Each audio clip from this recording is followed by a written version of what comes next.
TVA Nouvelles a appris que le gouvernement du Québec va aller de l'avant avec la loi du move-over pour protéger les employés des services d'urgence. Le ministre des Transports espère que sa loi sera adoptée d'ici l'été. Alain Laforêt. C'est une revendication qu'on fait depuis plusieurs années, la fameuse loi du move-over. Si on fait une traduction, tassez-vous, c'est la loi. Actuellement, elle est appliquée dans 49 États américains, 7 provinces canadiennes. Il y a 25 000 travailleurs de la route qui travaillent tous les jours et qui risquent leur vie aux abords des autoroutes et des routes du Québec. Pour vous donner quelques chiffres, en 2009, depuis 2009, 214 autopatrouilles de la Sûreté du Québec ont été embouties. Il y a eu 13 patrouilleurs qui ont été blessés. Rappelez-vous ce triste accident du 1er décembre 2011, le policier Vincent Roy de Bromont qui a été happé mortellement sur la route 139. Ça a fait réfléchir le gouvernement qui a décidé de bouger et qui veut faire adopter une loi très sévère d'ici la fin de l'été. Lorsque vous voyez un gyrophare rouge ou un gyrophare bleu qui est en action le long d'une route, vous devez ralentir et vous devez changer de voie pour protéger la personne qui procède à l'interception ou qui procède à son intervention d'urgence.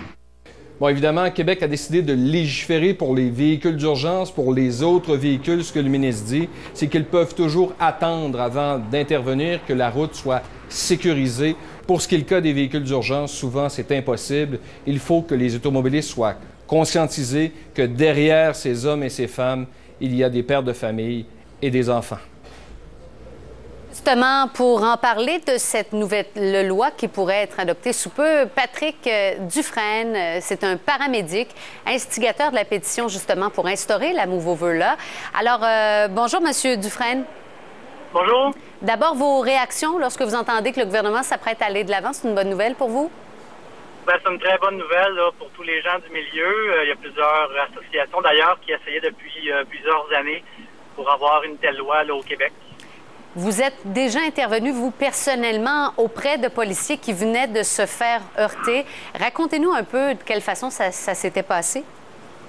C'est un policier de la Sûreté du Québec qui était arrêté en bordure de l'autoroute 30 à Saint-Hubert, qui venait d'intercepter une voiture. Puis, c'est un camion au poids lourd qui l'a percuté vers l'arrière. Et moi, je me trouvais à passer par là par hasard avec un patient déjà à bord. Donc, on a pu, vu la stabilité du patient, on a pu intervenir auprès du policier, qui, heureusement, là, s'en est sorti. Et ça vous a prouvé à quel point une telle loi était nécessaire? Oui, puisque cette loi existe pratiquement partout en Amérique du Nord, même qu'il y a des gens là qui, lors de voyages aux États-Unis ou en Ontario ou autres provinces, souvent ont des contraventions parce que, justement, ils ne connaissent pas cette loi qui est en vigueur partout ailleurs. Qu'est-ce qui explique, selon vous, M. Dufresne, que ça a été aussi long avant qu'on en vienne à adopter une telle loi, ou en tout cas, ça va se faire au cours des prochaines semaines? Bien, c'est sûr qu'il fallait démontrer là, que les travailleurs du milieu d'urgence étaient en accord avec une telle loi. Puis, il fallait démontrer également là, qu'il y avait des risques dangereux là, lorsqu'on intervient en bordure d'autoroute. Mais pourquoi le gouvernement a attendu aussi longtemps avant de donner le feu vert, finalement, et d'aller de l'avant? Ça, malheureusement, je ne peux pas vous dire la raison exacte, mais heureusement que présentement, le ministre est ouvert là, à nous écouter à ce sujet-là et instaurer une loi du genre move-over, qu'on peut maintenant nommer la loi sur le corridor de sécurité. Ah, la loi sur le corridor de sécurité. Donc, vous aviez fait une pétition, comme vous le disiez. De quelle façon vous pensez que ça va changer concrètement sur les routes le comportement des automobilistes? Bien, c'est ça, c'est que les gens, en étant au courant de la loi, même il y a des gens qui, en ce moment, ils croyaient que la loi était déjà en vigueur.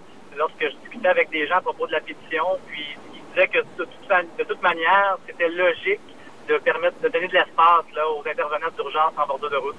Oui, parce qu'il y a quand même beaucoup d'accidents. Hein? Alain Laforêt, mon collègue le disait, 214 autopatrouilles qui ont été embouties en 2009, c'est énorme. Oui, mais lorsqu'on le bulletin de nouvelles sort ce genre de nouvelles, on n'est pas systématiquement lié à l'effet que la loi aurait pu changer quelque chose, mais maintenant on est de plus en plus au courant que ça pourrait apporter des grosses modifications sur les routes. En espérant donc, oui, que ça améliore le bilan routier en ce qui a trait justement aux véhicules d'urgence qui sont heurtés sur la voie. Merci beaucoup, Patrick Dufresne, d'avoir été avec nous. Ça m'a fait plaisir. Au revoir.